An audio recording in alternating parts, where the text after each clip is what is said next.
চাদর ছিল না বলে বাবার ধুতি দুই ভাই গলায় জড়িয়ে শুয়ে থাকতাম।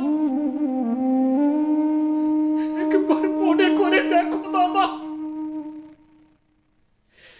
ওই চৌধুরী বাড়ির পল্টু আমার গালে একখানা চড় মেরেছিল বলে তুমি ইট দিয়ে তার মাথা ফাটিয়ে দিয়েছিলে। কোথায়